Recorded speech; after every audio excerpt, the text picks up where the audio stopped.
State వైడ్లో మన కొండాపురం మన శివసాయి పాఠశాల నుంచి కూడా మనకు ఒక ఉత్తమ ఉపాధ్యాయుని అవార్డు రావడం జరిగింది. అది మరెవరో కాదు, hour head master mister Kishore Kumar Reddy గారికి. ఎవరి పైరవీలు లేకుండా, ఎవరి ప్రమేయం లేకుండా, ఎవరి ప్రపోజల్ లేకుండా, కేవలం ప్రైవేట్ టీచర్స్ అసోసియేషన్ వాళ్ళు గుర్తించి వాళ్ళ ద్వారా ఎన్నుకోబడి వాళ్ళ ద్వారానే ఇవ్వబడిన ఈ అవార్డు ఇది.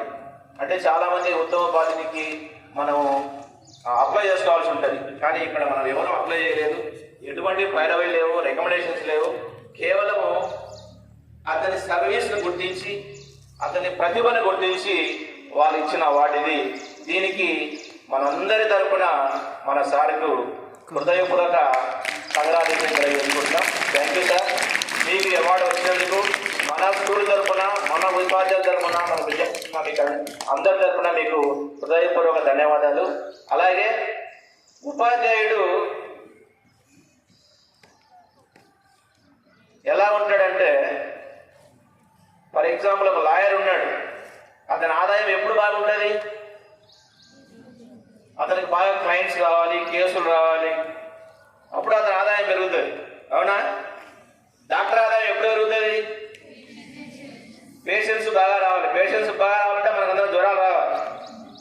అవునా? అంటే మరి ఉపాధ్యాయుడు ఎప్పుడు బాగుంటాడు? ఒక ఉపాధ్యాయుడు ఎప్పుడు బాగుంటాడంటే, మీరందరూ జ్ఞాన సంపన్నులై, మీరందరూ మేధావంతులై, మీరందరూ బాగుపడి, మీ ఫ్యామిలీలు బాగుపడి, సమాజం బాగుంటే ఉపాధ్యాయుడు బాగుంటాడు. కాబట్టి ఉపాధ్యాయుడు సమాజ శ్రేయస్సును కోరుకుంటాడు.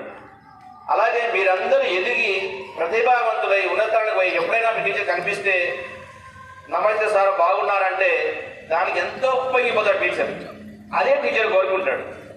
టీచర్ కోరుకునేది మీ దగ్గర నుంచి మీరు ఎదిగి ఏ స్థాయిలో ఉన్నా కూడా మీకు ఉపాధ్యాయుడు ఎదురుపడ్డప్పుడు సార్కి ఒక నమస్కారం పెట్టి బాగున్నారా సార్, ఎలా ఉన్నారు అని పలకరిస్తే అదే ఆయనకు ఒక పెద్ద సంపద.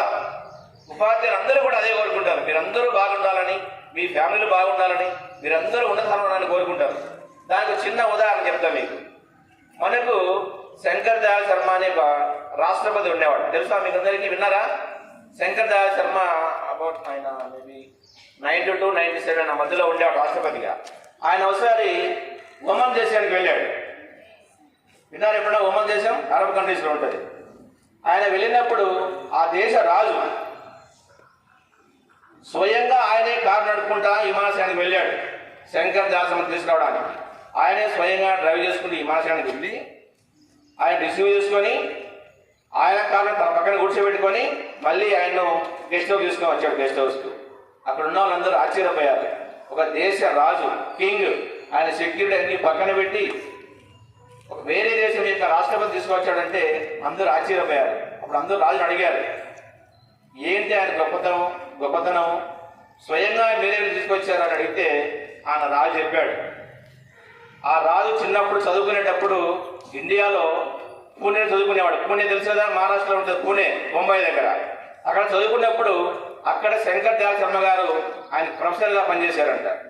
అది గుర్తు పెట్టుకొని ఆ రాజుగారు స్వయంగా ఆ దేశానికి రాజు అయ్యింది కూడా ఆయనకు ఎదురు వెళ్ళి ఆయనకు స్వయంగా తోడుగా వచ్చి ఆయన సన్మానం చేశాడు. అప్పుడు శంకర్ దయాళ్ శర్మ గుర్తించి చాలా పొంగిపోయాడు, చాలా సంతోషపడ్డాడు. చూడండి, ఆ టీచర్గా అది చాలా ఆయనకు. అట్లా ఆయన గుర్తు పెట్టుకుని దేశ రాజు అయ్యింది కూడా ఒక గురువుగా గుర్తు పెట్టుకొని ఆయన స్వయంగా వీళ్ళు తీసుకురావడం అనేది నిజంగా చాలా గర్వించదగిన విషయం. అట్లా టీచర్ అనే వ్యక్తి అది మాత్రమే కోరుకుంటాడు మీ నుంచి. అట్లాగే ఈరోజు మన సార్కు ఆయన ఎవరి ప్రమేయం లేకుండా, ఎవరి పరవీ లేకుండా నిజంగా ఈ అవార్డు రావడం చాలా మన అందరం గర్వించే విషయం. వంతగే కంగ్రాచులేషన్ సార్. సో మన టీచర్లు అందరి తరఫున ఆయనకు చిన్న సత్కారం చేసుకున్నాం. ప్లీజ్ టీచర్స్ అందరూ please come to dais.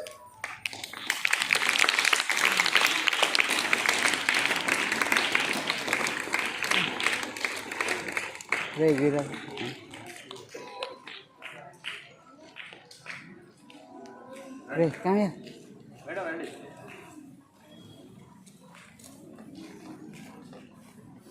Take when we are doing that, na? Just click here. The video let it will continue.